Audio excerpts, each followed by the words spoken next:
సాతాను మన గతాన్ని చూపి కృంగదీస్తాడు, మన ఫెయిల్యూర్స్ చూపి కృంగతీస్తాడు, నిన్ను బలహీనపరుస్తాడు.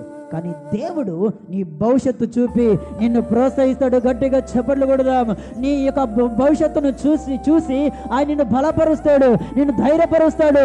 నువ్వు పడిన ప్రతి చోట ఆయన లేపి నిన్ను ముందుకే నడిపించడం ప్రారంభిస్తాడు. ఆమేన్, హల్లెలూయా.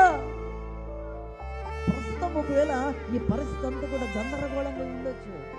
ప్రస్తుతం నీ పరిస్థితి అంతా కూడా, నీ హృదయం అంతా కూడా నీ వేదన బాధ చేత నిండి ఉండొచ్చు.